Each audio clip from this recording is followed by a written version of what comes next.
So let's just perform another reading, page 83 of Nagarjuna's Guides to Bodhisattva's Path. The discussion of the perfection of knowledges. Bodhisattva develops a deep understanding, not just of the word transcending skills, but also of the skillful use of the word. Thus he understands classics, philosophical treatises, breathing, mathematics, medicine, exorcism, the means to counter poisonings, inflicted through black magic and so forth. He has a skillful command of humor and satire, as means to delight beings, making them more amenable to Dharma teaching.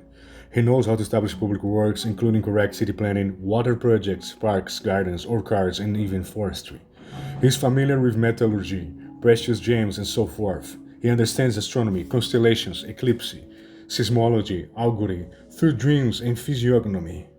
He understands the points of practice associated with the moral precepts, the meditative absorptions, the spiritual powers, the four miserables, and the formless realm stations. He understands the arise and destruction of words and the role that individual and group karma play therein. He also understands the most minute particles, how they are joined in compounds, how they disperse, and even how many of them there are in particles, in any particular sphere. He understands the arise and destruction of the desire realm, and formless realm.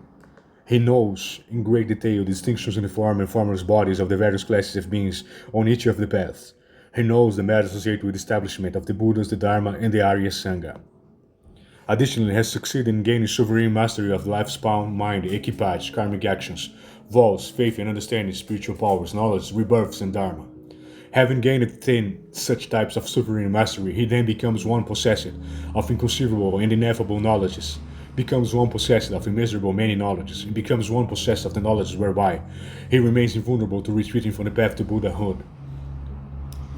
Knowledge of these sorts involve 84,000 particulated aspects. It is this which constitutes the paramita of knowledge known by the Bodhisattva. We have presented in this session a categorized explanation of the paramita of the knowledges. If one wished to expound on the matter completely, it would be the Buddha, the Bhagavan, who would be qualified to present that explanation.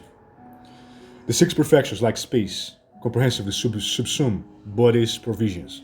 The six paramitas encompasses the provisions each of our body. They are comparable in this to empty space, which entirely envelops all things. The six perfections completely contain all the various sorts of requisites for realization of body in just the same way that empty space contains all conscious and unconscious phenomena abiding within it.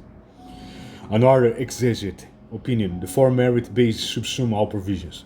There is also the idea proposed by another master that, as for the provision for enlightenment, truth, religion, cessation, and wisdom, these four bases subsume them all.